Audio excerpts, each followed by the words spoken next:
नमस्कार साथियों, मैं मनीष कुमार शर्मा स्वागत करता हूं आपका एक बार फिर यादबिन स्मार्ट क्लासेस पर, जिस पर आप मेरे साथ में ग्रुप डी की तैयारी कर रहे हैं। जैसा कि आपको पता है कि शाम के 6 बज चुके हैं और शाम के 6 बजे मेरे द्वारा एक सेशन स्टार्ट होता है जो आपकी साइंस की क्लासेस का होता है, जिसमें मैं आपको साइंस के पीवाईक्यूज कराता हूं और वो भी शिफ्ट वाइज। तो आपको पता है कि 17 अगस्त 2022 में जो साइंस के एग्जाम हुए थे या ग्रुप डी के जो एग्जाम हुए थे उसमें जो साइंस पूछी गई थी उनको यहाँ पर मैं शिफ्ट वाइज कंप्लीट करा रहा हूँ। और आपको ये भी पता होना चाहिए कि ये जो स्टार्ट हुआ है वो 17 अगस्त 2022 के एग्जाम से स्टार्ट हुआ है, जिसमें शिफ्ट फर्स्ट, सेकंड और थर्ड होती हैं। तो आज की डेट क्या रहने वाली है? आज हमारी डेट है 9 सितंबर 2022। तो 9 सितंबर 2022 की शिफ्ट फर्स्ट को आज हम कंप्लीट करने वाले हैं। इसी तरह से 9 सितंबर 2022 की शिफ्ट सेकंड करेंगे और इसी तरह से शिफ्ट थर्ड को हम कंप्लीट कर लेंगे और हम इसी तरह से आगे बढ़ते जाएंगे और ग्रुप डी के पीवाईक्यूज कर लेंगे, क्योंकि पीवाईक्यूज एक इंपॉर्टेंट रोल निभाते हैं जब भी हम किसी भी एग्जाम की तैयारी कर रहे होते हैं। तो चलिए स्टार्ट करते हैं आज का सेशन। आज के सेशन को स्टार्ट करने से पहले मैं आपको बता दूं कि आपके लिए हम लोग एक बैच लेके आ रहे हैं और उस बैच का नाम है साइंस स्पेशल बैच। और ये साइंस स्पेशल बैच जो पहले यादबिन स्मार्ट क्लासेस के एप्लीकेशन पे चलता था, लेकिन अब हम इस बैच को शिफ्ट कर रहे हैं किस पर? बाईएससी ऐप पर। तो आपको क्या करना है? आपको बाईएससी ऐप को डाउनलोड करना है। कहां से करना है? प्ले स्टोर से करना है। तो प्ले स्टोर पर जाइए, बाईएससी ऐप डाउनलोड करिए और फिर उस बाईएससी ऐप में रजिस्ट्रेशन करिए। रजिस्ट्रेशन के बाद में आपको यहां पर हमारे बैचेस दिख जाएंगे, जिसमें एक इस पर आपका इंपॉर्टेंट बैच होगा जिसका नाम है साइंस स्पेशल बैच। और ये स्पेशल क्यों है? ये स्पेशल इस वजह से है क्योंकि यहां पे मैं आपको स्पेशल तरीके से पढ़ाने वाला हूं, स्पेशल स्किल को यहां पे दिखाने वाला हूं और यहां पर हम नोट्स भी हम एक स्पेशल तरीके से देखेंगे। और आप देख पा रहे हैं कि मैं फिजिक्स, केमिस्ट्री और बायो पढ़ाने वाला हूं स्पेशल प्राइस पे। तो वो प्राइस कितना है आपके सामने यहां पे दिखाई दे रहा होगा। वो प्राइस है 99 रुपीज ओनली, 99 रुपए। और 99 रुपए में आपको क्या मिल रहा भाई? फिजिक्स, केमिस्ट्री, बायो, वो भी सभी कॉम्पिटेटिव एग्जाम्स के लिए, चाहे वो रेलवे हो चाहे वो एसएससी हो, सभी के लिए इंपॉर्टेंट रहने वाली है, सभी के लिए यूजफुल रहने वाली है। तो आप जल्दी करिए, फोन उठाइए, बाईएससी ऐप डाउनलोड करिए और डाउनलोड करने के बाद में आप हमारे पेज पर पहुंचेंगे, एप्लीकेशन पे पहुंचेंगे और इस बैच को आप खरीद लेंगे, क्योंकि ये बैच आपको बहुत कुछ प्रोवाइड करने वाला है। ये बैच आपको बहुत, आपकी कह सकते हो, जिंदगी बदलने वाला है, क्योंकि इस बैच में आपको इस साइंस को पढ़ने का तरीका, साइंस के क्वेश्चन कैसे किए जाएंगे, साइंस की थ्योरी को कैसे कंप्लीट करना है, साइंस के कंसेप्ट को क्या करना है, ये सारी चीजों का अंडरस्टैंडिंग हमारे साथ में होने वाली है। तो जल्दी करिए, इस बैच को खरीदिए। अब बात करते हैं आज के, हम सेशन की बात करेंगे।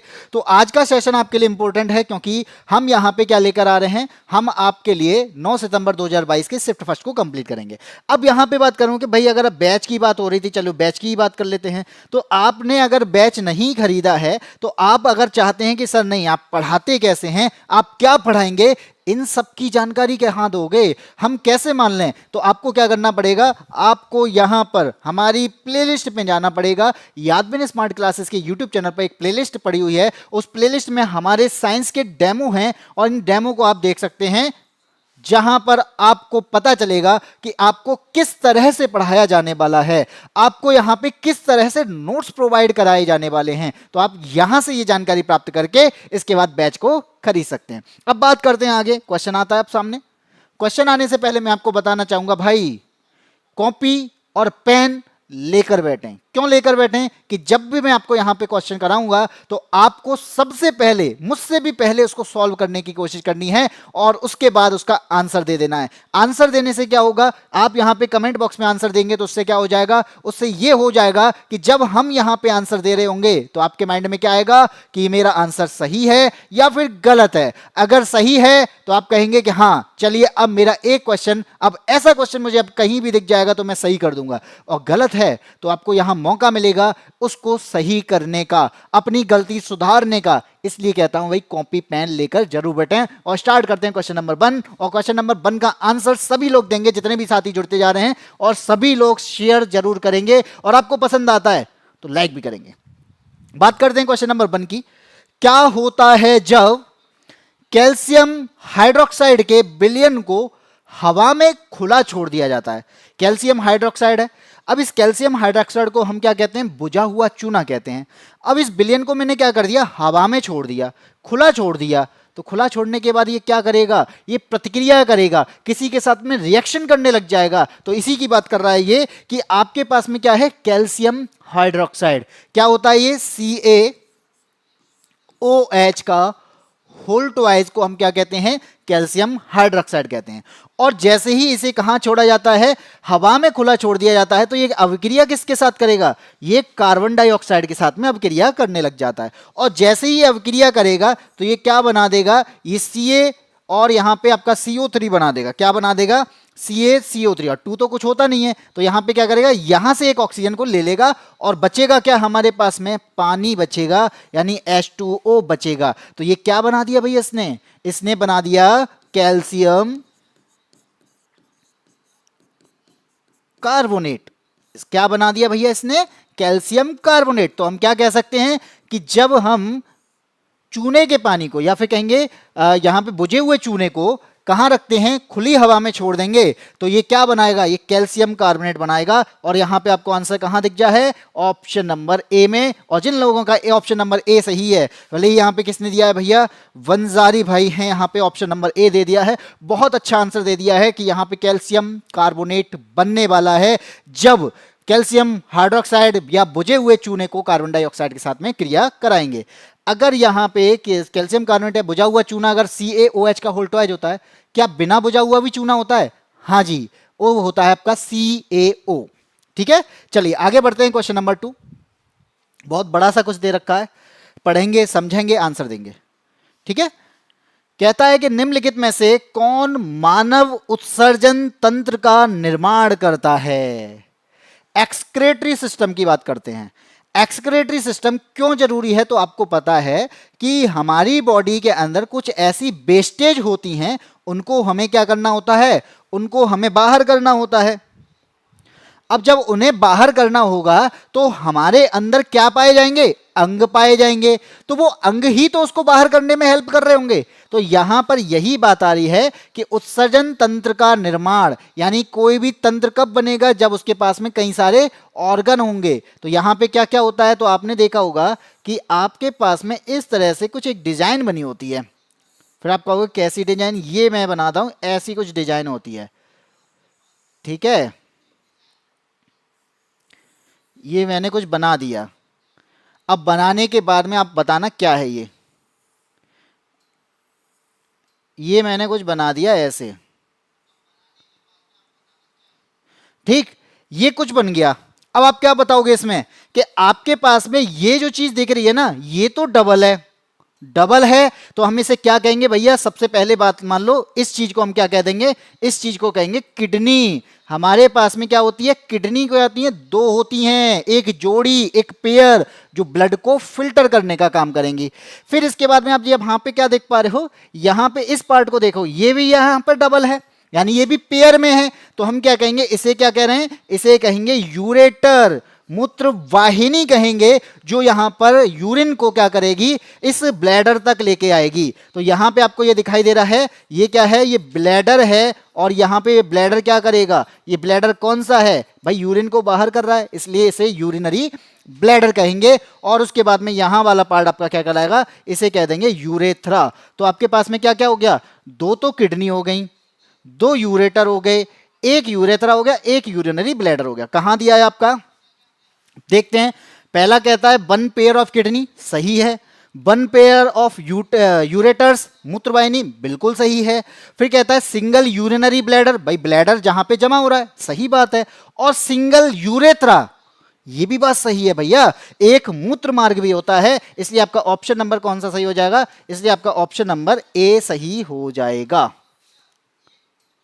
ठीक है भाई, और किन लोगों ने दिया है, राजू कुमार ने दे दिया है और वंजारी भाई ने दे दिया है ऑप्शन नंबर ए। इसी के साथ में बहुत अच्छा आंसर, और इसी तरह से आप जुड़े रहें, इसी तरह से आप आंसर देते रहें, आप में भी इंप्रूवमेंट लगेगा, आप भी देखेंगे कि आप किस तरह से चीजों को सीख पा रहे हैं, और इसी के बाद में आपकी साइंस जो है बहुत अच्छी होने वाली है। अब बढ़ते हैं क्वेश्चन नंबर 3 पे। क्या कहता है भैया, पढ़ो, समझो, आंसर दो। क्वेश्चन नंबर 3 कहता है कि किसी वस्तु को एक अवतल दर्पण के सामने उसके ध्रुव P और फोकस F के बीच स्थित किसी बिंदु पर रखा गया है। बात को समझना, क्या कह रहा है, दर्पण कौन सा भैया, अवतल दर्पण है। तो चलिए बना लेते हैं अवतल दर्पण कैसा होता है। अवतल दर्पण इस टाइप से होता है और इसके आउटर वाले पार्ट पे क्या करनी होती है, पॉलिश करनी होती है। ये कर दी हमने पॉलिश, और पॉलिश करने के बाद में हमने ये बना दिया इसकी मुख्य एक्सिस यानी मेजर एक्सिस, मुख्य अक्ष। अब क्या कह रहा भैया कि सामने उसके ध्रुव, अब ध्रुव कहां होगा, इस दोनों के बीच में, ये हो जाएगा इसका ध्रुव। ये क्या है, ये अवदर्पण का ध्रुव है, ठीक है। फोकस कहां होता है, फोकस यहां पे होगा, इसी के जस्ट सामने होता है फोकस। फिर क्या कह रहा है, अब यहां पे और कुछ दिया नहीं है, इस फोकस का दुगना होता है सेंटर ऑफ कर्वेचर। फिर ये बोल रहा है कि प्रतिबिंब यानी वस्तु कहां रखी है, P और F के बीच रखी है। तो चलिए वस्तु को रखो P और F के बीच में, वस्तु P और F के बीच में रखो। तो P ये है, F ये है, वस्तु को मैंने यहां रख दिया। अब बताओ क्या होगा। तो एक बात याद रख लेना, जब कोई वस्तु यानी एक कंडीशन है, ये केवल 6 कंडीशन होती हैं अवतल दर्पण की, और एक कंडीशन है, छठवीं कंडीशन, जहां पे क्या होगा, वस्तु F और P के बीच रखी जाती है और इसका प्रतिबिंब कैसा बनता है, इसका प्रतिबिंब इसके पीछे बनेगा। कहां बनेगा, इसके पीछे बनता है, इस जगह पर। तो हम क्या कहेंगे, ये प्रतिबिंब कैसा बन रहा है भैया, सीधा बनेगा, आभासी बनेगा, और कैसा होगा, और बड़े आकार का होगा। तो ये वाला जो कंडीशन है, ये कंडीशन केवल एक कंडीशन है जिसमें प्रतिबिंब जो है आभासी बनेगा। बाकी आप देखोगे, बाकी आप अनंत पे रखोगे तो फोकस पे बनेगा, अनंत के बाद अनंत और सेंटर ऑफ कर्वेचर के पीछे रखोगे तो ये कहां बनेगा, ये फोकस पर, फोकस से आगे यानी सी सेंटर ऑफ कर्वेचर पर रखोगे तो सेंटर ऑफ कर्वेचर पर ही बनेगा, और centre of curvature of F के बीच रखोगे तो ये कहां बनेगा, ये अनंत और सेंटर ऑफ कर्वेचर के बीच बनेगा। और जैसे ही मैं फोकस पे रखूंगा तो फोकस की वजह से ये कहां बनेगा, अनंत पे बनेगा। फिर एक कंडीशन, लास्ट वाली कंडीशन क्या कहती है कि एफ और पी के बीच में रख देते हैं, तो एफ और पी के बीच में जो बनेगा, अभी तक की सभी कंडीशन में कैसा था, आपका वर्चुअल था, ठीक है, सॉरी वर्चुअल नहीं, रियल था, रियल बन रहा था, लेकिन इसमें कैसा है, इसमें वर्चुअल बना है। इसलिए आपका आंसर क्या हो जाएगा, आपका आंसर हो जाना चाहिए ऑप्शन नंबर, वास्तविक नहीं बनेगा, आभासी बनेगा, ठीक है, आभासी और सीधा। आभासी हमेशा सीधा ही होता है, ये बात भी आप याद रख लेना, आभासी प्रतिबिंब हमेशा सीधा होता है, ठीक है। और इसी कंडीशन का यूज करते हैं डेंटिस्ट। अगर आप कहेंगे ये यूज कहां होती है भैया, तो डेंटिस्ट इसका यूज करते हैं, क्योंकि जितना हम इसको पास लेके आएंगे और हमें चीज को देखना है बड़ा, तो दांतों को कैसे देखेगा भैया, दांत अगर छोटे देखेंगे तो क्या करेगा, डेंटिस्ट इस कंडीशन का यूज करते हैं, इस तरह से रखते हैं कि ये फोकस और पोल के बीच में रखा है, यानी आपकी वस्तु, आपका दांत दिखे और उनको वो बड़ा होकर दिखता है, ठीक है भाई। चलिए इसका आंसर कौन सा है, ऑप्शन नंबर सी आंसर होगा, आभासी और सीधा। क्वेश्चन नंबर 4 देखते हैं। हमसे एक प्रोसेस का नाम पूछ रहा है, बिल्कुल है, बताएंगे उस प्रोसेस का भी, जिसके कारण जीवित कोशिकाओं में अल्प पराशरी विलयन में रखने पर उनके आकार और आकृति में विस्तार होने लगता है।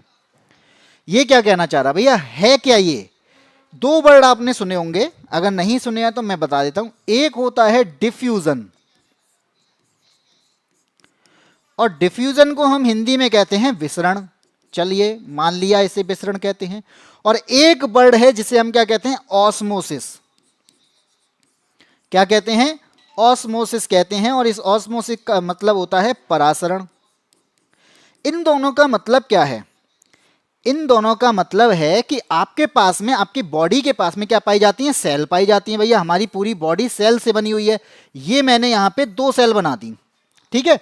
अब इस सेल के पास में क्या है कि इसने कहा कि भैया मेरे पास में प्रोटीन जो है ना, क्या है, प्रोटीन बहुत ज्यादा है, प्रोटीन बहुत ज्यादा है, क्या करूं, और ये कहता भैया मेरे पास में ना प्रोटीन क्या है ना, लेकिन कम है। तो अब क्या करेगा भैया, ये कहेगा कि भाई तू ऐसा कर, मेरे से ले ले, और जब हम यहां से इस वाले में ट्रांसफर करेंगे, यानी हम तो नहीं कर रहे होते, होता अपने आप ही है, तो जब इसके प्रोटीन इस वाले में ट्रांसफर होगा तो इस वाले पार्ट को हम क्या कहेंगे, इस वाले पार्ट को हम कहेंगे विसरण।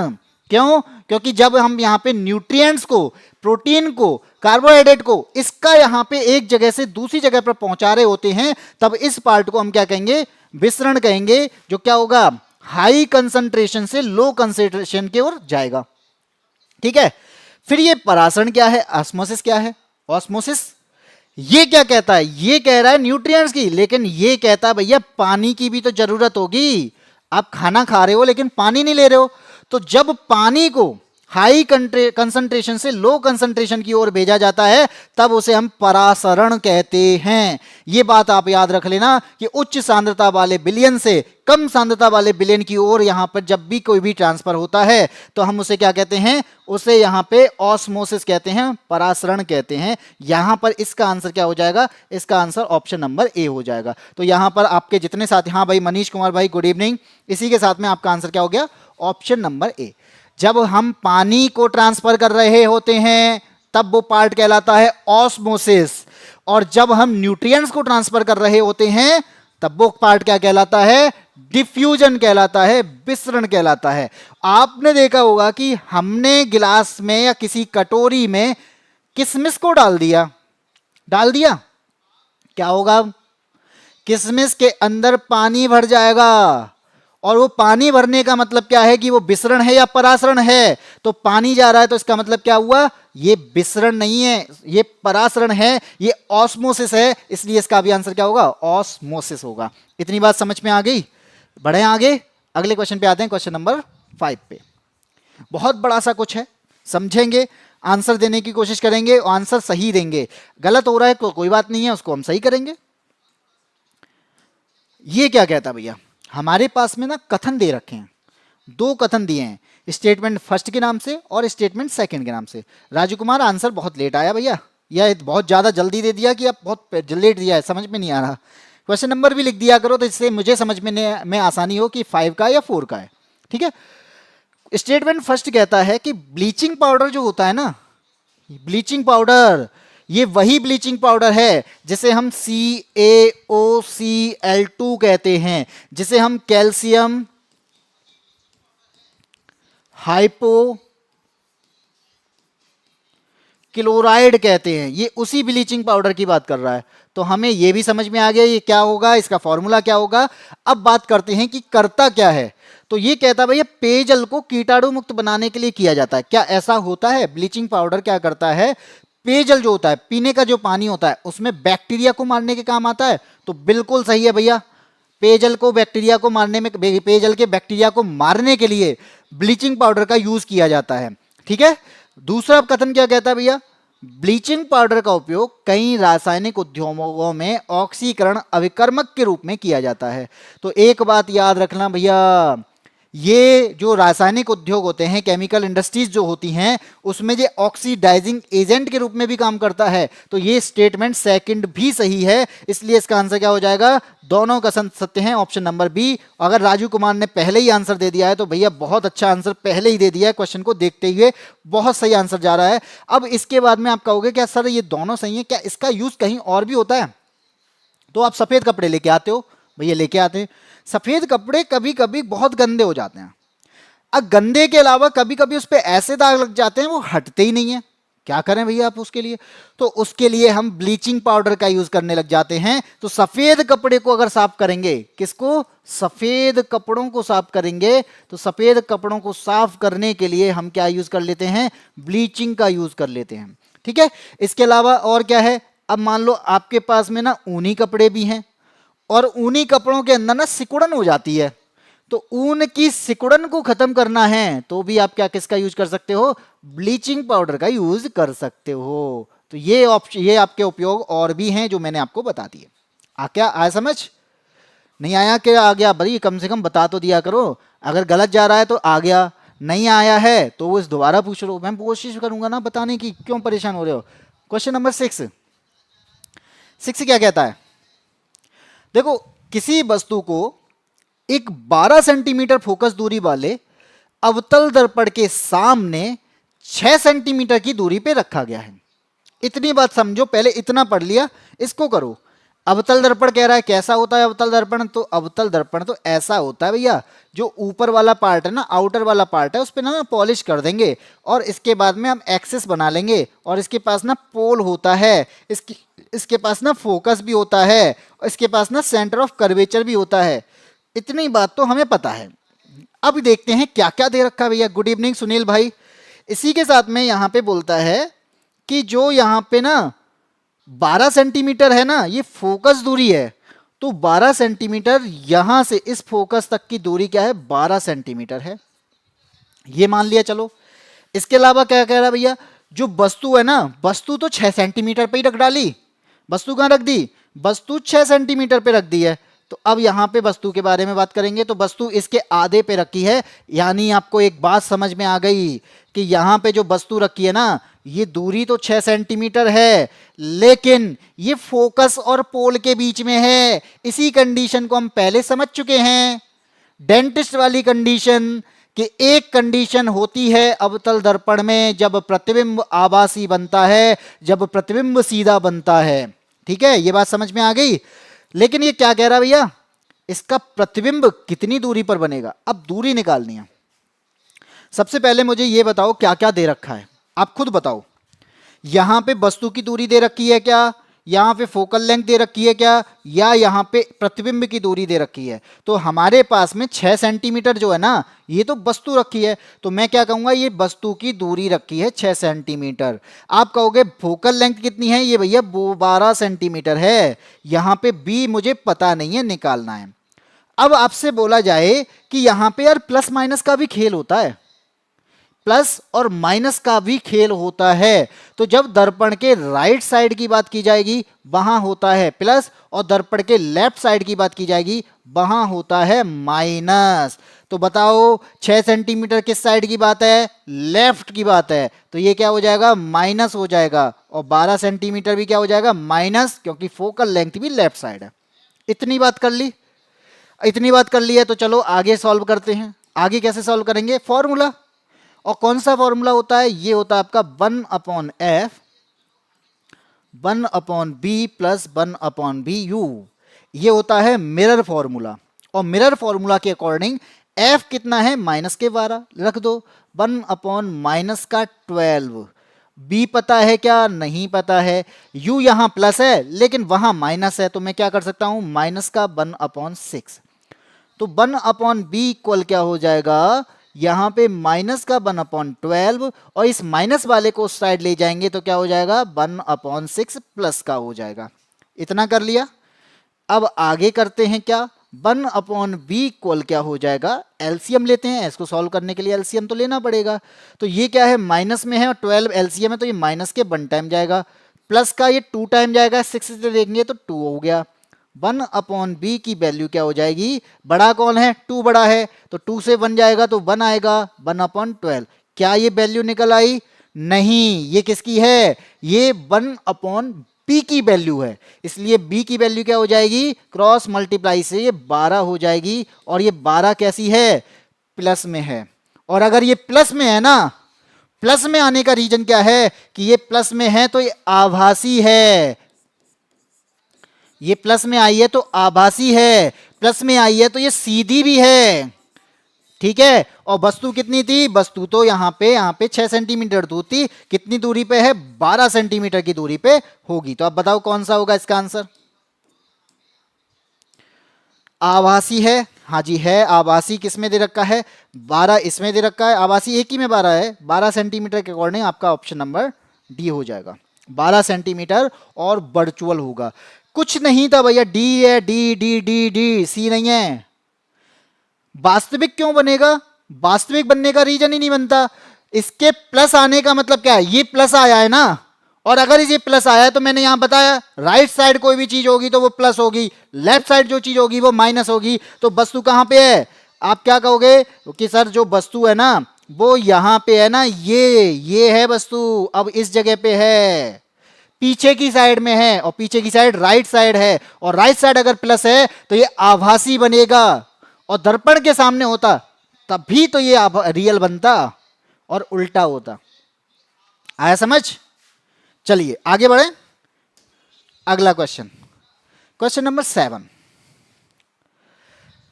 7 कहता है, समझेंगे, श्रेणी संयोजन की बात करता है। यानी यहां पे प्रतिरोध जो है ना श्रेणी क्रम में है, तो प्रत्येक प्रतिरोध से गुजरने वाली धारा इन ऑप्शंस के अकॉर्डिंग क्या होगी, बताओ क्या होगी।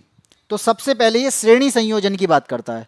श्रेणी संयोजन का मतलब है कि मेरे पास में ना प्रतिरोध है ना, ये श्रेणी क्रम में जुड़े हुए हैं। ये मैंने बना दिया 3 प्रतिरोध, मैं यहां पे आपको दिखा रहा हूं। ये तीनों प्रतिरोध जो हैं ये श्रेणी क्रम में मैंने जोड़ दिए।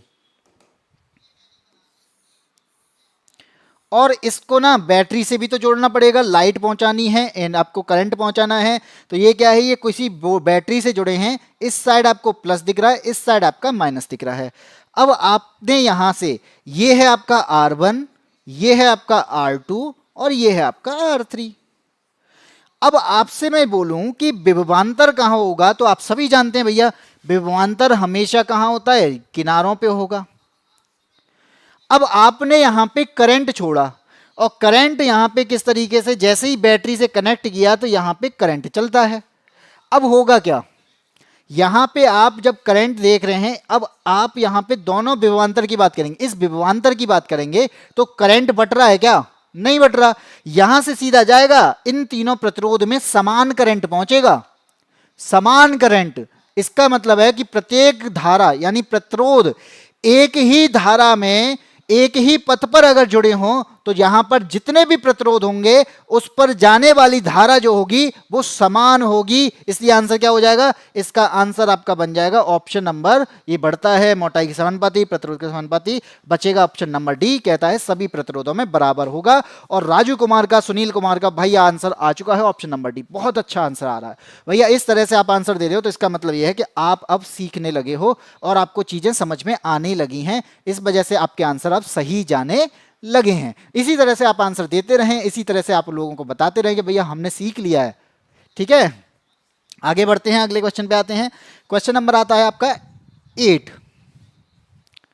बात कर रहा है पर आहार नली की। आहार नली आप सभी जानते हो भाई, आहार, आहार का मतलब होता है आप भोजन कर रहे हो, ठीक है, उसे हम क्या कहते हैं, हम लोग आहार ले रहे हैं। तो आहार जाएगा कहीं से तो वो क्या कहलाएगी, आहार नली कहलाएगी, एलिमेंट्री कैनाल कहलाएगी। और इस एलिमेंट्री कैनाल की अगर मैं बात करूं ना, इसी एलिमेंट्री कैनाल की, यही है 9 मीटर लंबी होती है। अब ये 9 मीटर लंबी होगी और इस एलिमेंट्री कैनाल में बहुत सारी चीजें आती हैं, जैसे कहेंगे हम बकल कैविटी। अभी आप कहोगे वकल कैविटी क्या होती है भैया, वकल कैविटी वही है जिसके अंदर आपको दांत दिखाई देते हैं, जिसके अंदर आपको टंग दिखाई देती है, जिसके अंदर आपके अंदर लार आती है, सैलिवरी ग्लैंड आती है। तो ये क्या है, इसी को हम बकल कैविटी कहते हैं, मुख गुहिका कहते हैं। ठीक है, अब आपने खाना खा लिया, दांतों से चबा लिया, दांतों से चबाएंगे तो चबाने के बाद में ये कहां जाएगा, ईसोफेगस, जिसे आप फूड पाइप कहते हैं। तो ईसोफेगस में यहां पे क्या होता है, इस फूड पाइप के द्वारा, जिसे आप क्या कहेंगे, हिंदी में क्या कहेंगे, ग्रास नली। ठीक है, तो ग्रास नली के द्वारा भोजन कहां जा रहा होता है, नीचे की ओर जा रहा होता है। अब नीचे कहां जाएगा, सबसे पहले पहले जाएगा ये स्टमक में। स्टमक क्या होता है, स्टमक को कहते हैं आमाशय। क्या कहते हैं, आमाशय। और इसी आमाशय में आपको HCl मिलेगा और HCl इस खाने को गलाने का काम करेगा। आमाशय के बाद खाना कहां जाता है, खाना जाता है स्मॉल इंटेस्टाइन में। कहां जाता है भैया, स्मॉल इंटेस्टाइन में। और स्मॉल इंटेस्टाइन मतलब छोटी आंत। और छोटी आंत के बाद खाना कहां जाएगा, ये जाता है स्मॉल के बाद लार्ज इंटेस्टाइन में। और लार्ज इंटेस्टाइन को आप सभी जानते हैं, क्या कहेंगे हम इसे, लार्ज इंटेस्टाइन को कहेंगे बड़ी आंत। और बड़ी आंत के बाद ये खाना बाहर निकल जाता है, यानी अब जो खाना जाएगा वो कहां जाएगा, एनस के पास से जाएगा और एनस से बाहर निकल जाएगा। इतनी बात समझ में आ गई। बोल रहा है कि आहार नली का निम्नलिखित में से कौन सा भाग कार्बोहाइड्रेट, प्रोटीन और वसा का पूर्ण पाचन करता है। अब आपको एक बात याद रखना, बकल कैविटी की अगर मैं बात करूं तो यहां पे केवल कार्बोहाइड्रेट का पाचन होता है। क्या होता है, केवल कार्बोहाइड्रेट का पाचन। और पाचन स्टार्ट कहां से होता है, तो मुंह से ही स्टार्ट हो जाता है। सब पूछते हैं, ये क्वेश्चन बहुत बार पूछा गया है। आमाशय की बात करोगे तो प्रोटीन का पाचन अगर यहां होता है, कहां होता है, प्रोटीन का पाचन होता है। अब खाना कहां जाएगा, स्मॉल इंटेस्टाइन में, वहां जाएगा तो पूरा पाचन होगा। कैसे, क्योंकि इस जगह पर आपको क्या क्या है, स्मॉल इंटेस्टाइन में खाना कहां कहां से खाना तो आ गया और खाना आने के बाद में ना इसमें जूस मिलेंगे। अब आप कहोगे कौन सा, गन्ने का? गन्ने का नहीं भैया, एक तो मिलेगा लीवर के द्वारा, लीवर के द्वारा मिलेगा क्या, बाइल जूस मिल जाएगा, ठीक है, बाइल जूस मिलेगा। लीवर के बाद यहां पे क्या है, पैनक्रियाज, जिसे हम अग्नाशय कहते हैं, पैनक्रियाज के द्वारा पैनक्रिएटिक जूस मिलेगा। और इसके बाद यहां पे स्मॉल इंटेस्टाइन के द्वारा इंटेस्टाइनल जूस भी मिल जाता है। तो यहां पर बताओ ये सारे जूस आकर क्या कर रहे हैं, पाचन ही तो कर रहे हैं। तो ये बताओ कहां पे होगा, छोटी आंत में, ऑप्शन नंबर ए। इतनी बात बता दी मैंने, पूरा एक तरीके से आपको डाइजेस्टिव सिस्टम ही समझा दिया कि कैसे होगा। ए आंसर होगा भैया, राजू कुमार का ये आंसर है बस ए, बाकी किसी का आंसर नहीं है, सब गलत बता रहे हैं। डी डी डी डी गलत है भैया, बड़ी आंत में पूरा पाचन थोड़ी होता है, पूरा पाचन जो होता है वो इस छोटी आंत में हो जाता है। स्टमक में एसिडिक कायम पहुंचता है, स्टमक से, लीवर से बाइल जूस जाता है, पैनक्रियास से पैनक्रिएटिक जूस जा रहा है, और स्मॉल इंटेस्टाइन से आपका इंटेस्टाइनल जूस जाता है, इसे हम कहते हैं आंत्र रस। तो ये सब जाके मिल रहे हैं, तो आपका पाचन कैसे नहीं होगा भैया, सारा पाचन हो जाएगा, सब पूरा पच जाएगा। इसके बाद वेस्टेज आगे बढ़ती है। अब आप वहां पर जो बड़ी आंत बता रहे हैं ना, बड़ी आंत का मैं बता दूं, वहां से केवल वाटर का एब्जॉर्प्शन होता है, फाइबर टूटता है वहां पर, वाटर एब्जॉर्प्शन होता है, सेलुलोज टूटता है वहां पर, बस इतना ही है, ठीक है। बाकी सबसे ज्यादा कहां पे, छोटी आंत। और आपसे अगर यह भी पूछ लिया जाए ऐसा कौन सा जूस है जो कंप्लीट डाइजेशन जूस कहलाता है, वो भी क्या है, वो उसको कहते हैं पैनक्रिएटिक जूस। ये भी आप याद कर लेना, ठीक है। आगे बढ़ें, आते हैं क्वेश्चन नंबर 9 पर। बहुत सारी चीजें भैया, एक एक क्वेश्चन में आपको 10-10 क्वेश्चन पता चल सकते हैं अगर आप ढंग से पढ़ें तो। अगर आप इन चीजों को बस देख रहे हैं ना, कोई मतलब नहीं है। आंसर भी बहुत कम लोगों के आ रहे हैं, आप आंसर देते क्यों नहीं है? आंसर देना सीखिए सबसे पहले। आप आंसर दोगे ना, तब आपका फोकस ज्यादा होगा। और आंसर आप नहीं दोगे ना, तो आप केवल वीडियो को स्किप टाइप से पढ़ रहे हैं, चले जाएगा चले जाएगा, चलते जा रहा है, ऐड थोड़ी है, पढ़ो ना अच्छे से।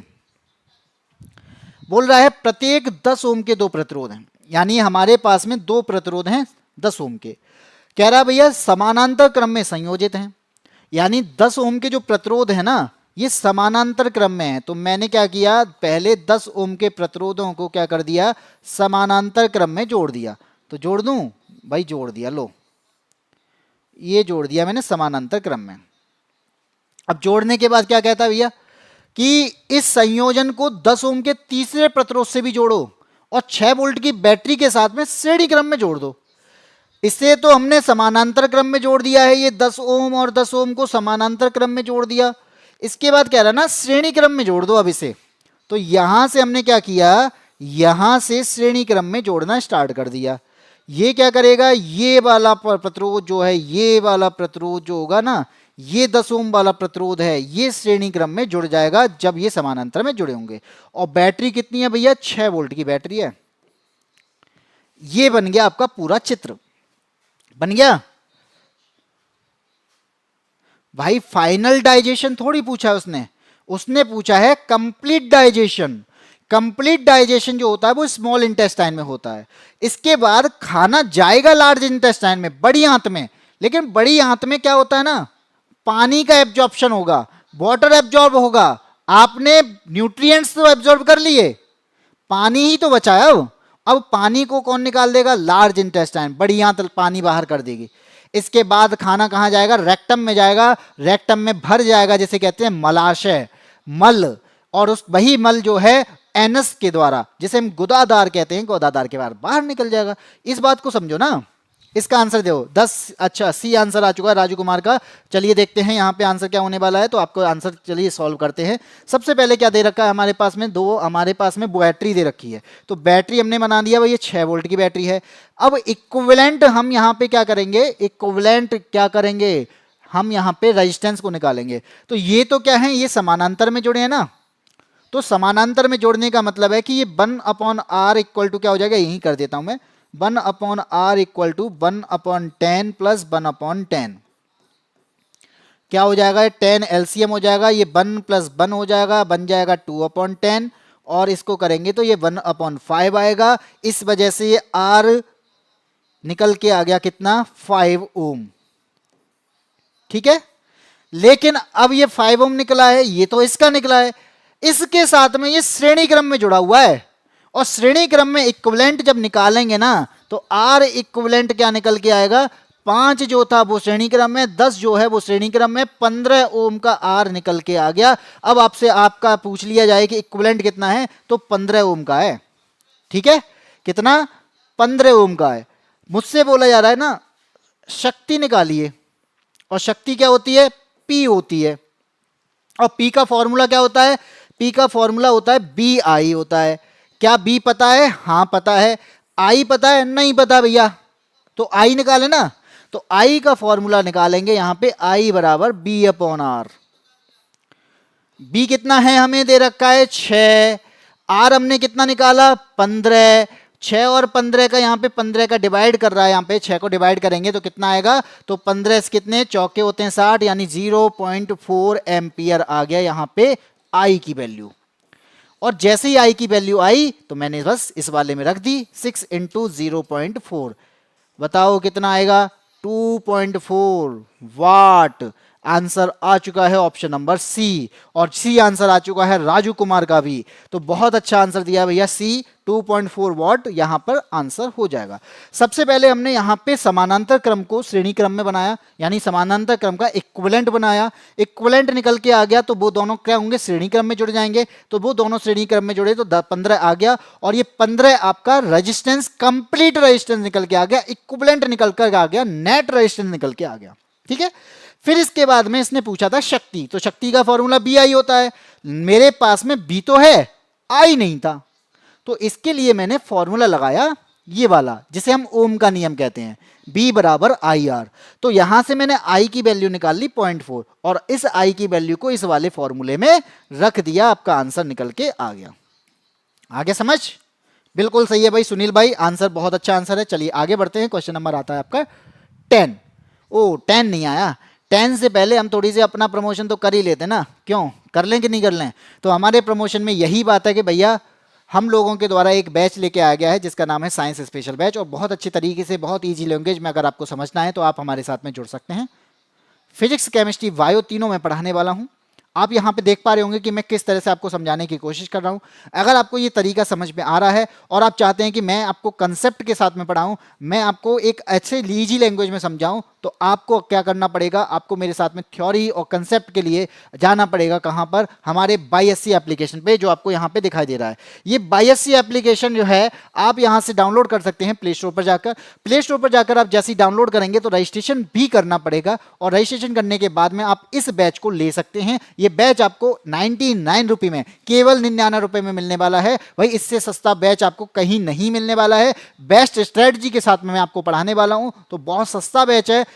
इतना सस्ता, इतना अच्छे कंटेंट के साथ में कोई देने वाला नहीं है। तो आप चाहते हैं, पढ़ना चाहते हैं, समझना चाहते हैं साइंस को, तो आप मेरे साथ में आ सकते हैं साइंस स्पेशल बैच में। आगे बढ़ते हैं, अगले क्वेश्चन पे आते हैं।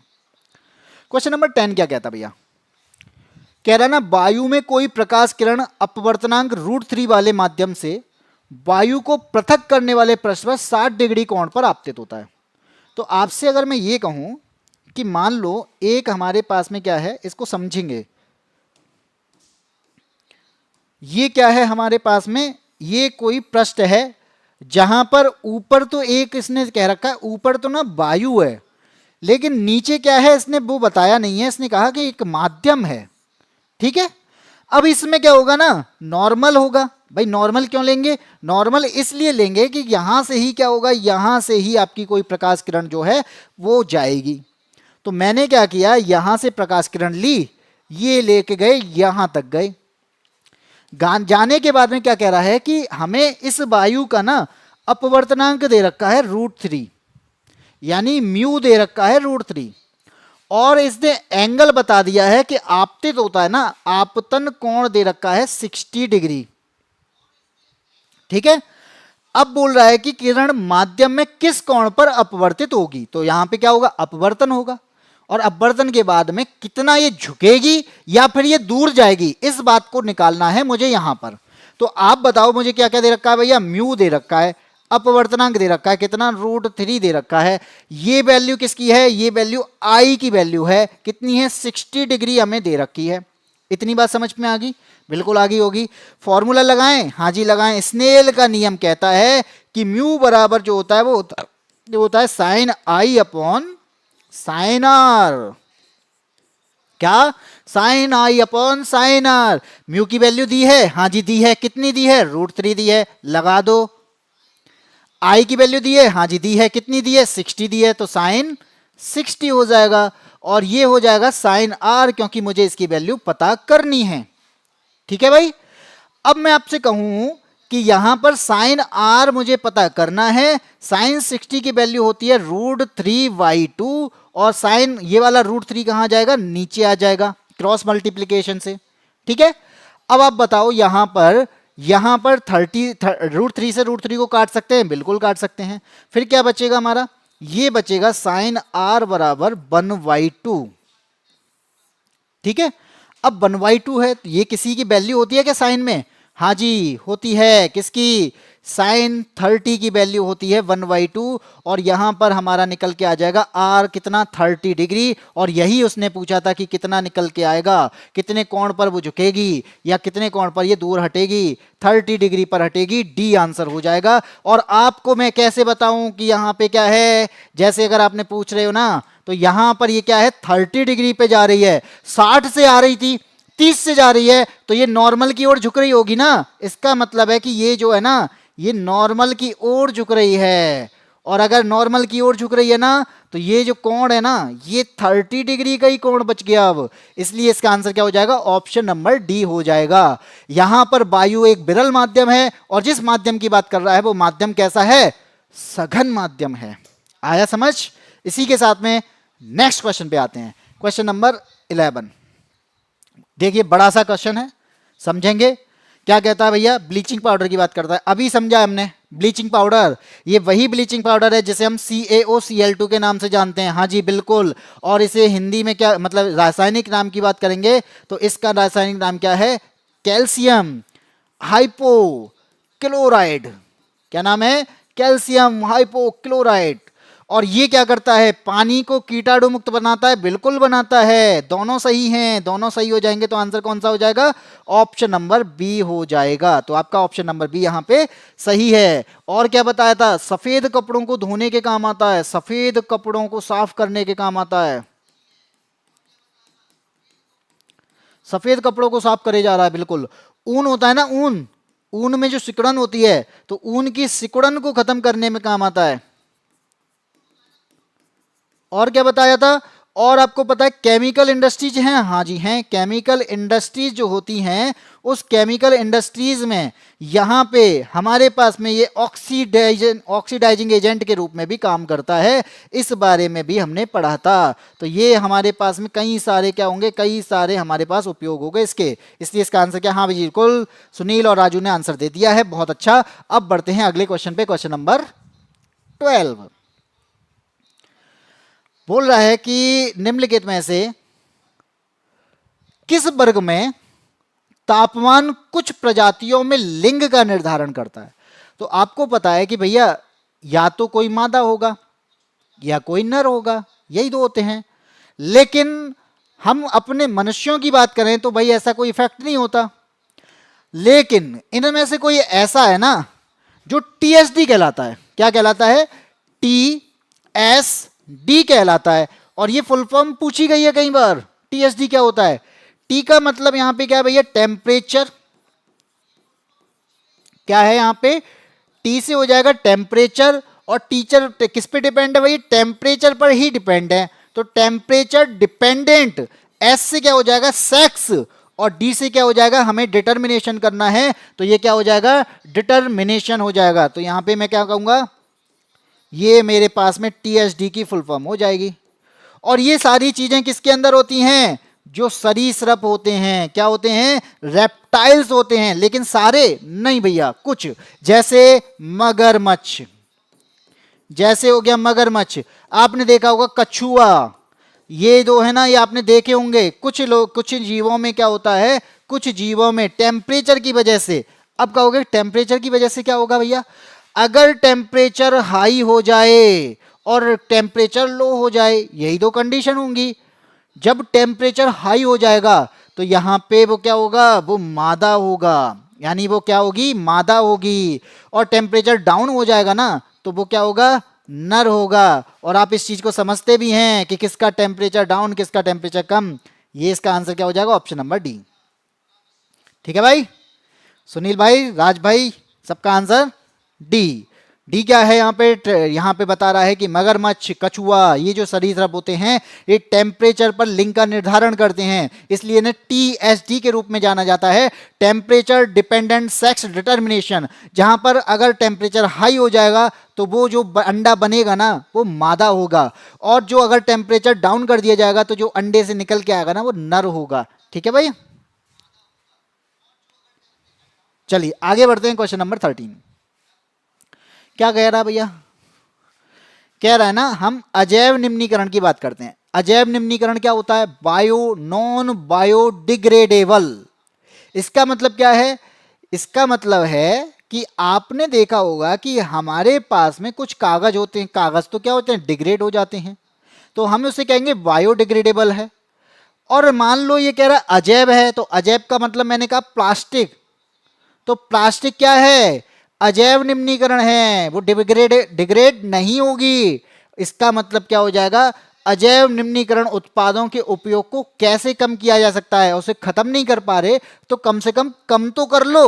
अब कम कैसे करेंगे, कह रहा है कि जैसे बिस्किट आता ना, बिस्किट, वो वस्तुएं प्लास्टिक के और टिन के रैपर में पैक करके खरीदी जा सकती हैं, भैया वैसे ही आती हैं, और उसमें तो उसमें जो यूज होती है ना वो तो प्लास्टिक होती है, और प्लास्टिक कैसी है, प्लास्टिक नॉन बायोडिग्रेडेबल है।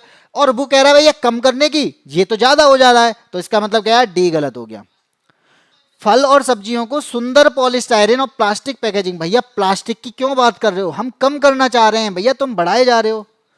सी बी क्या कहता है, दूध और पानी को पॉली बैग लो, फिर वही बात कर दी भैया, पॉली बैग, पॉलीथिन, पॉलीस्टायरीन क्या है, ये तो प्लास्टिक की बातें करे जा रहे हो। कह रहा है कि पर्यावरण के अनुकूल, यानी ऐसी बात करो जो इको फ्रेंडली हो, हमारे पास में पैकिंग कैसी होनी चाहिए, इको फ्रेंडली हो, तो इसका मतलब क्या है, ऑप्शन नंबर ए सही हो जाएगा। ठीक है भाई, यहां पे ए ऑप्शन सही हो जाएगा। इसी के साथ में अगले क्वेश्चन पे आते हैं, क्वेश्चन नंबर 14। पढ़िए, समझिए और बताइए। सोलेनॉइड की बात कर रहा है, क्या होता है भैया, सबसे पहले सोलेनॉइड क्या होता है इसके बारे में जानेंगे। तो आपको अगर मैं बताऊं कि सोलेनॉइड क्या है, कि हमारे पास में कुंडली नुमा ये वायर है, लो, और इस वायर में मैंने क्या कर दिया, बैटरी जोड़ दी, और जैसे ही मैं बैटरी जोड़ता हूं ना तो यहां पे क्या है, इसके अंदर ना चुंबकीय क्षेत्र बन जाता है, इसके पास में क्या बन जाएगा, चुंबकीय क्षेत्र बन जाएगा, और इसके चुंबकीय क्षेत्र में वृद्धि होगी। ठीक है, अब वृद्धि जल्दी करनी है मुझे, क्या करना है, मुझे वृद्धि ज्यादा चाहिए, यानी यहां पे क्या करना है, करंट भी ज्यादा पहुंचे, चुंबकीय क्षेत्र भी ज्यादा पहुंचे, तो क्या करना पड़ेगा, क्या सोलेनॉइड की डायरेक्शन बदल दूं। अगर सोलेनॉइड की डायरेक्शन बदल दी जाएगी तो यहां पे क्या होगा, चुंबकीय क्षेत्र की केवल डायरेक्शन ही चेंज होगी, बढ़ेगा नहीं, चेंज हो जाएगी डायरेक्शन। तो आपका ए क्या है, गलत हो गया। बी कहता है घुमावों की संख्या कम कर दें तो, यानी जो आपके पास में ना ये कुंडली चीजें दिख रही हैं, अगर मैं इसकी संख्या कम कर दूं तो भाई संख्या कम करने से तो पावर कम हो जाएगी। यहां पे चुंबकीय क्षेत्र बन क्यों रहा है, इस घुमाव की वजह से, तो यहां पे क्या है, ये भी गलत हो गया। सी कहता है इसके अंदर ना नरम लोहे का कोर रख दो, भाई बिल्कुल बात सही कह रहा है। अगर मैं इसके अंदर ना लोहा रख दूं, मैंने यहां लोहा रख दिया, तो चुंबकीय क्षेत्र तो उत्पन्न हो ही रहा है, और लोहे की वजह से भी चुंबकीय क्षेत्र क्या हो जाएगा, बढ़ेगा ही, इसलिए इसका आंसर क्या हो जाएगा, ऑप्शन नंबर सी होगा। आंसर क्या होगा, 14 का सी हो जाएगा, कि यहां पे सोलेनॉइड द्वारा उत्पादित चुंबकीय क्षेत्र जो है वो अंदर रखे हुए नरम लोहे की कोर के द्वारा चुंबकीय क्षेत्र को मजबूत करता है। तो यहां पे हमें चुंबकीय क्षेत्र मजबूत करना है, इसलिए हमने लोहे को रख दिया है भैया। ठीक है भाई, आगे बढ़े। क्वेश्चन नंबर आता है 15। क्या कह रहा भैया, समझो इसे। देखो ये क्वेश्चन तो मुझे लगता है आपको आ जाना चाहिए। देखो बात कर रहा है कि पौधों में श्वसन के अंतिम उत्पाद क्या हैं। अब आपके दिमाग में एक चीज आनी चाहिए, क्या पौधे रेस्पायरेशन करते हैं? तो आप कहोगे हाँ भैया करते हैं।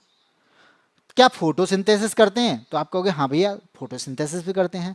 तो मैं अगर यहाँ पे बात करूँ किसकी, फोटोसिंथेसिस की अगर मैं यहाँ पे बात कर दूं तो फोटोसिंथेसिस यानी प्रकाश संश्लेषण, तो प्रकाश संश्लेषण की क्रिया अगर हो रही है तो ये कार्बन डाइऑक्साइड को क्या कर रहा होगा, कार्बन डाइऑक्साइड को तो ग्रहण कर रहा है।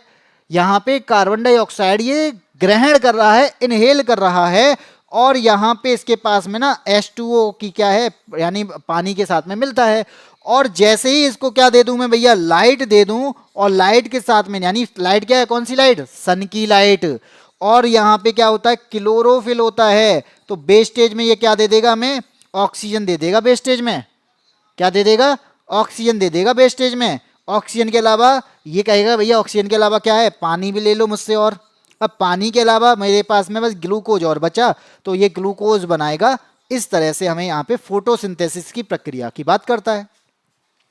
लेकिन यहाँ पे फोटोसिंथेसिस की तो बात ही नहीं कर रहा है, ये तो श्वसन की बात कर रहा है। अरे भाई अब तो हम रेस्पायरेशन की प्रोसेस देखेंगे। और रेस्पायरेशन की अगर मैं प्रोसेस देखूं तो रेस्पायरेशन में क्या होता है, हमारे पास में होता है ग्लूकोज, और ग्लूकोज की क्रिया कराई जाती है किससे, ऑक्सीजन से। ऑक्सीजन से क्रिया कराने पर वेस्टेज के रूप में क्या मिलता है, कार्बन डाइऑक्साइड, और इसके अलावा पानी दिखता है, और इसके अलावा एनर्जी। तो आप क्या कहोगे कि श्वसन की क्रिया के द्वारा यहाँ पे हमें प्रोडक्ट मिलता है कार्बन डाइऑक्साइड, बिल्कुल। आपको मिला क्या, पानी, बिल्कुल। और क्या मिला, एनर्जी। तो बिल्कुल आपका आंसर क्या हो जाएगा, ऑप्शन नंबर डी। ठीक है, दिमाग लगाना है क्या कि भाई फोटोसिंथेसिस भी होती है, रेस्पायरेशन होता है, दोनों चीजें हो रही हैं। हमसे पूछा क्या है, हमसे तो रेस्पायरेशन पूछा है। तो जब रेस्पायरेशन की बात कर रहा है तो हम दोनों में से रेस्पायरेशन की प्रोडक्ट देखेंगे तो कार्बन डाइऑक्साइड, पानी और एटीपी मिलता है। लेकिन फोटोसिंथेसिस की बात करेंगे तो ऑक्सीजन, पानी और ग्लूकोज मिलता है। दोनों चीजें अलग हैं, दोनों के उत्पाद अलग हैं। ठीक है, और फोटोसिंथेसिस होता है दिन में, जब पौधे सूर्य के प्रकाश की बात कर रहे हैं, यानी सूर्य का प्रकाश पड़ता है तो ये कार्बन डाइऑक्साइड को तो इनहेल कर रहे होते हैं, और बाहर क्या कर रहे होते हैं, ऑक्सीजन को। ठीक है, लेकिन रेस्पायरेशन में यानी रात के समय में ये उल्टा हो जाता है। क्या, ये ऑक्सीजन ग्रहण करते हैं, कार्बन डाइऑक्साइड बाहर करते हैं, जैसे हम करते हैं। आया समझ? आगे बढ़ते हैं। क्वेश्चन नंबर 16 बोल रहा है 2 ओम के एक प्रतिरोध में 0.4 एम्पियर की धारा मेंटेन्ड है। ठीक है, सबसे पहले देखेंगे प्रतिरोध दे रखा है, बिल्कुल दे रखा है, आर दे रखा है हमें कितना, 2 ओम का। धारा दे रखी है, बिल्कुल दे रखी है, कितनी, 0.4 की। क्या निकालना है, अब पूछ रहा है टाइम दे रखा है भैया, 1 सेकंड तो हमें टाइम दे रखा है, तो टाइम भी दे रहा है भैया 1 सेकंड। रुको 1 सेकंड। और पूछा क्या है भैया, हीट बता दो, हीट बता दो कितनी ऊष्मा उत्पन्न होगी। हीट कब होगी, सुनील भाई बैच में क्लास मंडे से स्टार्ट होंगी, बताया तो था कल बताया तो था कि भाई हमारी जो क्लासेस हैं वो मंडे से स्टार्ट हो जाएंगी। हम लोग अभी शिफ्ट पे लगे हुए हैं, बच्चों को शिफ्ट कर रहे हैं। ठीक है, तो जैसे ही शिफ्ट हो जाएंगे आपकी क्लासेस मंडे से स्टार्ट हो जाएंगी। अब आप बताओ इसको सॉल्व कैसे करेंगे। यहां पे क्या क्या दिया है, हमें हीट की बात करनी है। हीट के लिए ऊष्मा का, यानी जूल का ऊष्मा नियम दिया होता है, जूल का लॉ होता है, और वो क्या है, आई आर टी के फॉर्म में होता है, आई स्क्वायर आर और टी। आई की वैल्यू दी है, हाँ जी दी है, तो 0.4 है इसका स्क्वायर। रेजिस्टेंस कितना है, 2 है, टाइम कितना है, 1 है, और 0.4 का अगर मैं स्क्वायर कर दूंगा तो क्या हो जाएगा, 0.16। मल्टीप्लाई करना है इसका 2 से, क्या आएगा, 16 2 जा 32, यानी 0.32। ये क्या हो गया, जूल। आपका आंसर निकल के आ गया option number B. Sir class नहीं के लिए, अच्छा कल क्लास नहीं ले पाए तो कोई बात नहीं है, मैं आपको बता दूं कि हमारी जो क्लासेस हैं, जो साइंस स्पेशल बैच की, वो क्लासेस आपकी मंडे से स्टार्ट हो जाएंगे। उसके बाद में आपको ये प्रॉपर वे पर आपकी क्लासेस मिलने वाली हैं, क्योंकि ये बैच जो था वो यादबिन स्मार्ट क्लासेस की एप्लीकेशन पे था, लेकिन एप्लीकेशन के कह सकते हो एप्लीकेशन रिकवर नहीं हो पा रही है अच्छे तरीके से, तो जिसके बाद में हमने नई एप्लीकेशन बनवाई जिसका नाम है बाई एससी ऐप। अब आपको डाउनलोड जो करनी है वो बाई एससी ऐप को डाउनलोड करना है, क्योंकि यहीं से इसी एप्लीकेशन पर आपके सारे बैच अब मिलने वाले हैं। जितने भी यादबिन स्मार्ट क्लासेस के यूट्यूब चैनल पे आपको चीजें बताई जाएंगी वो सारी आपको बाई एससी ऐप पर मिलने वाली है और किसी एप्लीकेशन पर नहीं। ठीक है, आगे बढ़ते हैं अगले पे। इसको समझो भैया, क्या कह रहा है क्वेश्चन नंबर 17।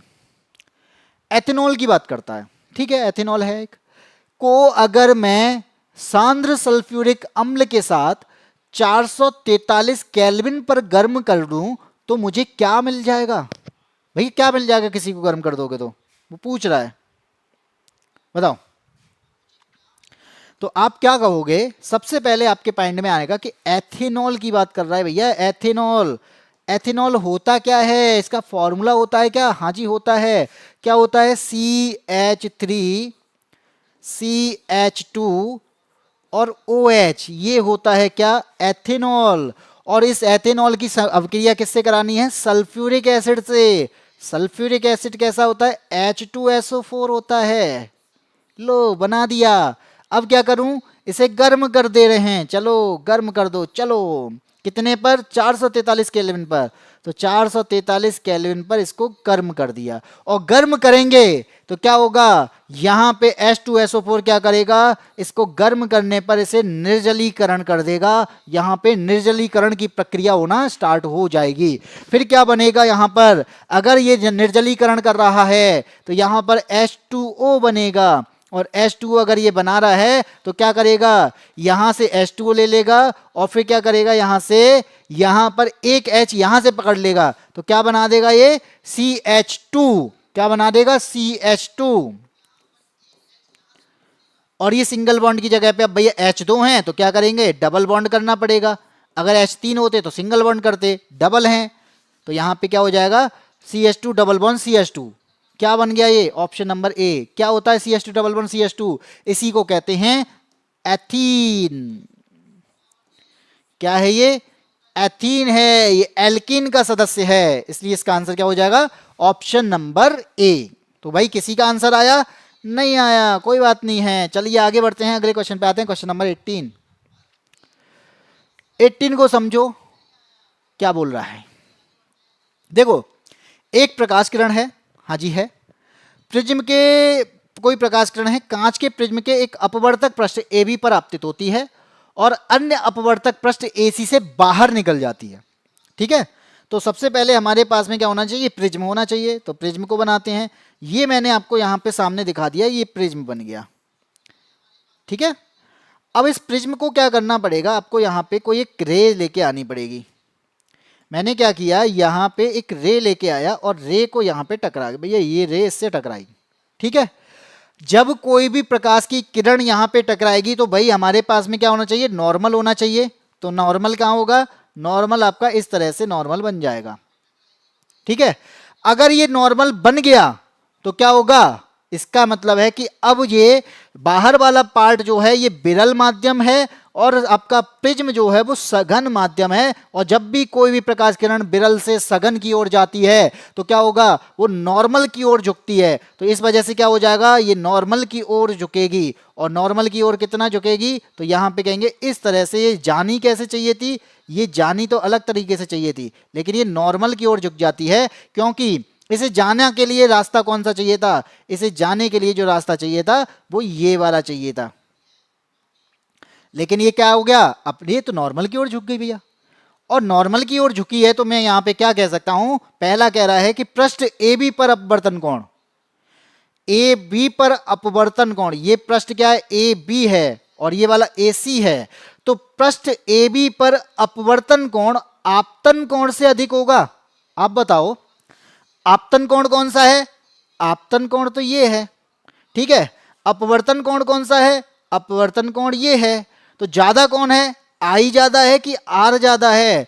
क्योंकि ये तो झुकी है, इसलिए यहां पे ज्यादा कौन होगा, यहां पे आई ज्यादा होगा, आई ग्रेटर देन आर होगा। और ये क्या कह रहा है, आपतन कोण से अधिक होता है। तो बताओ अपवर्तन कोण जो है आपतन कोण से अधिक है, नहीं। ये क्या कहना चाह रहा है, आपतन अपवर्तन कोण जो है वो आपतन कोण से अधिक होगा, ये बात कहना चाह रहा है। क्या ऐसा है, नहीं है, तो ये वाला हो जाएगा गलत, ठीक है, और ये बात सही है हो जाएगी। तो हमारा क्या है, पहला गलत हो गया इसके अकॉर्डिंग, ठीक है।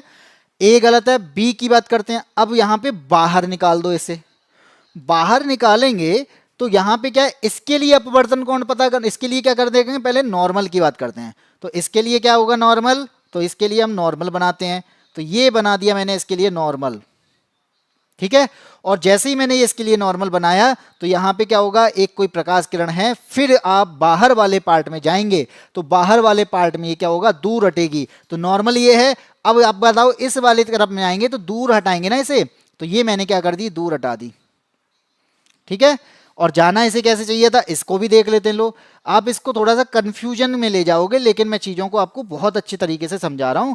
और यहां पे इसको ऐसे जाना चाहिए था, लेकिन ये झुक जाती है इस तरीके से, तो आपका यहां पे क्या हो जाएगा, ये वाला कोण कौन सा होगा, इसे मैं डेल्टा अगर कह दूं, या फिर मैं इसे क्या कहूं, निर्गत कोण की जगह पे एन ले लूं, तो क्या हो जाएगा, कहता है कि अपवर्तन कोण आपतन कोण से कम होता है, अपवर्तन कोण आपतन कोण से कम होता है। तो आपतन कोण कौन सा है, आपतन कोण इसके लिए ये है, अपवर्तन कोण कौन सा, ये है। तो ये तो दूर हट रहा है ना, ये तो दूर हट रहा है, दूर हट रहा है, तो मतलब क्या होगा, आर जो होगा वो यहां पे कम होगा, किससे, एन से, एन ज्यादा हो जाएगा, इसलिए आपका ये भी गलत हो गया। इसके बाद में आपका ऑप्शन कौन सा सही हो जाएगा, आपका हो गया ऑप्शन नंबर हमारा, आपका इसमें तो समझ में नहीं आ रहा होगा, लेकिन डी ऑप्शन है। डी ऑप्शन का मतलब क्या है, ना तो ए है और ना ही बी, ठीक है भैया, इतनी बात समझ में आ गई। देखो चीजें समझोगे तो अच्छा है। अब आप कहोगे कि मान लो एक चीज की अगर मैं बात करूं कि डेविएशन कितना हुआ, आप कहोगे डेविएशन कितना हो रहा है, तो डेविएशन के लिए हम क्या करेंगे, यहां से नापेंगे कितना, ये हो जाएगा डेल्टा, इसे डेविएशन कहेंगे, कितना झुकी है, ठीक है। चलिए, आपकी आज की क्लास का ये आखिरी क्वेश्चन था, और आखिरी क्वेश्चन आपने समझ लिया होगा। और ये प्रिज्म वाला चैप्टर है, ये न्यूटन का प्रिज्म वाला चैप्टर है, जिसको आपको बहुत अच्छे से समझना है, क्योंकि इससे बहुत बार क्वेश्चन पूछे गए हैं। और ऑप्टिक्स, मैग्नेटिज्म और इलेक्ट्रिसिटी, ये तीन चैप्टर को आपको बहुत अच्छे से तैयार करना है, क्योंकि इसी से सबसे ज्यादा आपको क्वेश्चन निकले हैं। इसलिए हमेशा कहता हूं जब भी फिजिक्स पढ़ें तो आप इन तीन चैप्टर पर फोकस जरूर करें। इसलिए आज की क्लास हम इतना ही रखते हैं, फिर मिलते हैं आपको नई क्लास में। उससे पहले मैं आपको बता दूं कि हम लोगों के द्वारा जो बैच चल रहे हैं, बाकी का आपको ये पहले ये समझा दूं कि आपको पता होना चाहिए कि आप यादविन स्मार्ट क्लासेस के यूट्यूब चैनल पे जाएंगे तो प्लेलिस्ट का ऑप्शन है। अगर आप पहली बार जुड़े हैं तो आपके माइंड में आएगा कि सर पहले क्लासेस ली हैं, बिल्कुल ली हैं। आपके माइंड में आएगा कि क्या हम और क्लासेस ले सकते हैं, बिल्कुल ले सकते हैं। कहाँ जाएं, यादविन क्लासेस के यूट्यूब चैनल पर प्लेलिस्ट का ऑप्शन है, वहां पर आपको सारी क्लासेस मिल जाएंगी। फिर दिमाग में आएगा राम राम भाई बहुत लेट हो गए, क्लास खत्म हो गई। फिर दिमाग में आएगा कि भैया पीडीएफ मिलेगी क्या, हाँ जी मिलेगी। कहाँ मिलेगी, तो टेलीग्राम पर मिलेगी। तो टेलीग्राम चैनल का नाम क्या है, यादविन स्मार्ट क्लासेस के टेलीग्राम चैनल पे आप जा सकते हो, और वहां पर जाने के बाद में आप सारी पीडीएफ, जितनी भी पीडीएफ आपको चाहिए वो सारी पीडीएफ आपको मिल जाएंगी। हर दिन की पीडीएफ आपको यहाँ पे मौजूद रहेंगी, ठीक है। इसके बाद में अगर मैं आपको बताऊं तो कि मेरे द्वारा जो बैच चल रहा है, यानी स्टार्ट होने वाला है साइंस स्पेशल बैच, जो कि आपका 99 रुपये में फिजिक्स, केमिस्ट्री और बायो। ये बैच आपको कहाँ मिलने वाला है, तो ये मैं आपको बता दूं कि बाईएससी एप्लीकेशन पे मिलने वाला है। और बाईएससी एप्लीकेशन आपको कहाँ करनी है, प्ले स्टोर से डाउनलोड करनी है। प्ले स्टोर से जैसे ही आप डाउनलोड करेंगे तो आपको यहाँ पे इस तरीके का इंटरफेस दिखाई देगा, जहां पे आपको रजिस्टर और लॉगिन की बातें दिखाई देंगी। आपको रजिस्टर करना पड़ेगा, क्योंकि लॉगिन आप तब कर पाएंगे जब आप पहली बार रजिस्टर कर चुके हो। तो रजिस्टर करेंगे, रजिस्टर में आपको पहले अपना नाम डालना है, नाम के बाद आपको फोन नंबर डालना है, फिर ईमेल डालना है और पासवर्ड बनाना है, स्टेट, और उसके बाद में आपको क्या डालना है, अपनी सिटी, अपना डिस्ट्रिक्ट। इसके बाद आप सबमिट कर देंगे, रजिस्ट्रेशन हो जाएगा। जैसे ही रजिस्ट्रेशन होगा तो आपके पास ये वाला इंटरफेस खुलेगा जहां पर आएगा लॉगिन। तो लॉगिन आप क्या करेंगे, पहले फोन नंबर या ईमेल एड्रेस डालेंगे, पासवर्ड डालेंगे और लॉगिन कर लेंगे। फिर आपको ये वाला इंटरफेस दिखाई देगा जहां पे आपको ये बैचेस दिखाई देने लग जाएंगे, पेड कोर्स, फ्री कोर्स, टेट series, quick link, syllabus, PDF classes, सारे लिंक आपको यहाँ पे दिखने लग जाएंगे, सारी चीजें आपको यहाँ पे दिखने लग जाएंगी, आपको चीजें समझ में आ जाएंगी। इसके बाद मैं आपको बता दूं कि यहाँ पे हम बहुत सारी चीजें लाने वाले हैं, जहाँ में अगर मैं कहूँ कि हम फ्री पीडीएफ भी प्रोवाइड करने वाले हैं, बहुत सारे नोट्स आपको यहाँ पे प्रोवाइड करने वाले हैं, बहुत सारी टेस्ट सीरीज आपको यहाँ पे प्रोवाइड करने वाले हैं। इसके अलावा यहाँ पे हम फ्री के अलावा भैया पेड कोर्स भी चलाने वाले हैं, जिसमें यूपीएसआई का इस बार हमने यूपीएसआई को भी टारगेट कर रहे हैं। अगर मैं बात करूं कि हम लोग यहाँ पे ग्रुप डी का भी बैच लेके आ रहे हैं, हम लोग यहाँ पे साइंस स्पेशल बैच भी लेके आ रहे हैं, हम लोग पर्टिकुलर सब्जेक्ट का भी बैच लेके आ रहे हैं, और ये बैच आपको बहुत सस्ते मिलने वाले हैं, बहुत सस्ती रेट पर, जिससे आपको चीजें समझ में आएंगी। तो अगर आप मेरे साथ में जुड़ना चाहते हो, आप इसको डाउनलोड कर लें सबसे पहले यादबिन एप्लीकेशन को, यानी इस एप्लीकेशन का नाम है बाई एससी, यादबिन स्मार्ट क्लासेस की एप्लीकेशन का नाम बाई एससी है, जो कि शॉर्ट फॉर्म है बाई एससी। ठीक है, तो आप सबसे पहले इसको डाउनलोड करें। फिर मिलते हैं आपको नेक्स्ट क्लास में, और ये क्लासेस में आप रोजाना जुड़ सकते हैं शाम को 6 बजे, और ये क्लास शाम को 6 बजे रोजाना होती है। रेगुलर बेस पे आप जुड़ेंगे और रेगुलर बेस पर आप हमारे साथ में ग्रुप डी की प्रैक्टिस कर पाएंगे साइंस की। ठीक है, तो आज के लिए इतना ही, फिर मिलते हैं आपको नेक्स्ट क्लास में। तब तक के लिए जय हिंद, जय भारत।